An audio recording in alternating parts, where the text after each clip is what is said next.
दर्शकों, आप सभी का बापू वार्ता न्यूज नेटवर्क में स्वागत है। आज हमें बालाघाट की पावन सरजमी पर और हमारे साथ है डॉक्टर भारती पारदी, जो कि एक चौंकाने वाली बात है। लोकसभा चुनाव को लेकर एक महिला को टिकट मिली है और वह पहले पार्षद रह चुके हैं।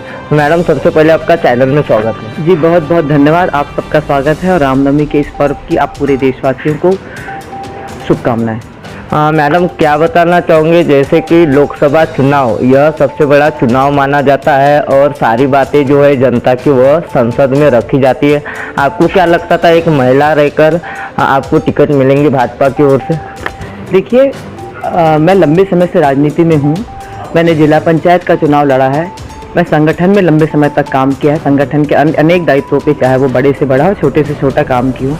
वर्तमान में मैं नगर पालिका की पार्षद हूँ। तो संगठन में लंबे समय से काम किया है और मैंने विधानसभा लोकसभा में हमेशा प्रयास किया था टिकट का। लोकसभा में तो 3 लोकसभा से मैं प्रयास कर रही थी। एक बार मेरी टिकट फाइनल भी हो गई थी, लेकिन हो सकता है उस समय किस्मत में नहीं था तो वो मुझे टिकट नहीं मिली।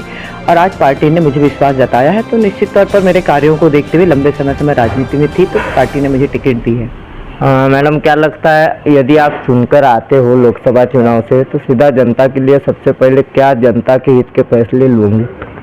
देखिए, हमारे यहाँ विकास की अनेक संभावनाएं। हमारे पूर्व सांसदों ने, मंत्रियों ने इस ज़िले के लिए बहुत काम किया है। जैसे हमारे यहाँ सिंगल लाइन थी और नैरो गेज था। ब्रॉडगेज हमारी सरकार में, हम अटल जी की सरकार में आया है।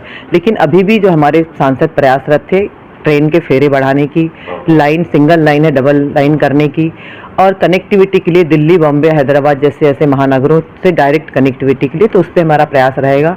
दूसरा, उद्योगों की ओर हमारे यहाँ पे बहुत सी संभावना है।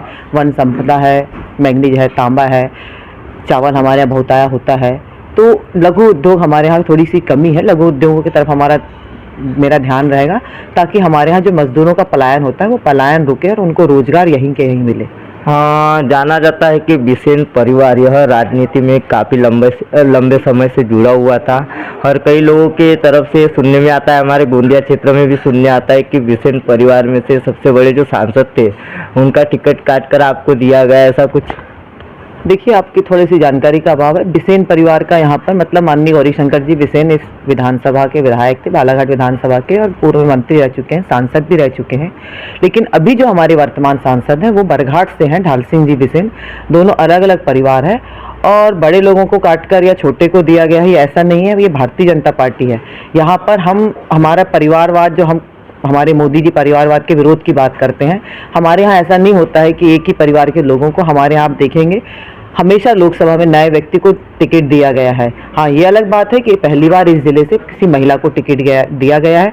उसका भी जो कारण मुझे लगता है कि भारतीय जनता पार्टी जब महिला सशक्तिकरण की बात कर रही है उसके तरफ बढ़ते कदम है ये, और एक महिला पे विश्वास किया गया है। हाँ, सोशल मीडिया के खबरों के हिसाब से आप आदिवासी जो वर्ग के लोग हैं उनके लिए क्या फैसले लोगे? आदिवासी लोगों का निश्चित तौर पर, जब से लोकसभा मतलब केंद्र में और प्रदेश में भारतीय जनता पार्टी की सरकार है, उनके जीवन स्तर को ऊंचा उठाने की बात का प्रयास हमारी सरकार ने किया। और केंद्र में मोदी जी तो इनके लिए सबसे प्राथमिकता पे रहता है, तो निश्चित तौर पर उनके विकास के लिए, उनके जीवन स्तर को ऊपर उठाने के लिए हम पूरा प्रयास हमारी सरकार के साथ जो भी उचित लगता है करने का प्रयास करेंगे। क्या लगता है मैडम, जैसे कि अभी माना जाता है सेंट्रल में और स्टेट में अगर देखा जाए तो सरकार भाजपा की है और जो मोदी जी फैसले लेते हैं वह अहम फैसले रहते हैं, तो आपको क्या लग रहा है ऐसे में जनता के हित के क्या फैसले अच्छे रहेंगे? सारे फैसले आप तो 10 साल के केंद्र सरकार के मोदी जी के देख लीजिए। ये मोदी की गारंटी वाली सरकार है। 10 साल के उनके ऐतिहासिक फैसलों को देखते हुए आज पूरा देश पुनः मोदी जी को प्रधानमंत्री बनाने के लिए एक माहौल उत्साह सा है और लोग मतलब उत्साहित हैं। तो निश्चित तौर पर उनके कार्यों को देखते हुए मोदी जी को जनता चाह रही है और अपना आशीर्वाद देना चाह रही है। कई लोगों का जो कि राम मंदिर, यह सिर्फ राम मंदिर का मुद्दा बनाकर कई लोगों को भ्रमित किया जाता है। भाजपा यह जो है राम मंदिर के नाम पर और सिर्फ मोदी जी के नाम पर ही वोट लेने का काम करती है।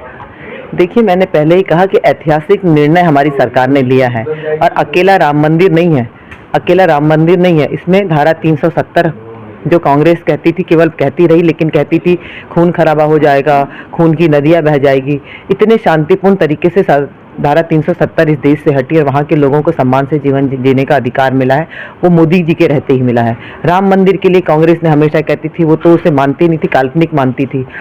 राम मंदिर बना के सरकार ने दी, सीए है, ट्रिपल तलाक है, महिला सशक्तिकरण के लिए महिला शक्ति वंदन अधिनियम लाकर, आरक्षण देकर, तो ऐसे ऐतिहासिक निर्णय भारतीय जनता पार्टी ने लिए हैं। तो कोई बात ही नहीं है, मोदी जी की गारंटी और मोदी जी का माहौल पूरे देश में है। अकेले राम मंदिर के नाम पे भारतीय जनता पार्टी वोट नहीं मांग रही है, अपने कार्यों के आधार पर, वो कार्य दिख रहे हैं, जनता पे ग्राउंड पे हैं। मैडम, जनता को क्या आह्वान करना चाहोगे?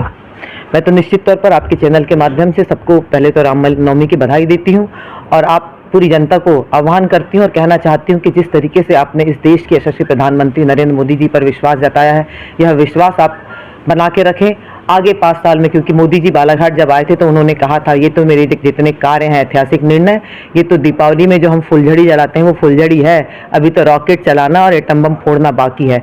तो जो व्यक्ति इस देश के भविष्य को लेकर इतना चिंतित है और वो अपने लिए नहीं, यह देश के और हमारी आने वाली पीढ़ी के लिए इस देश को सुरक्षित रखना चाहता है, तो ऐसे व्यक्ति को जनता समझ रही है और अपना आशीर्वाद दे रही है।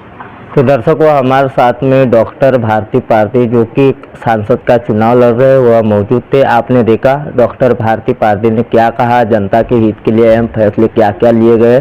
तो दर्शकों, ऐसी खबर देखने के लिए हमारे चैनल को सब्सक्राइब कर बेल आइकन पर प्रेस कीजिए। गोंदिया से देवेंद्र दम है।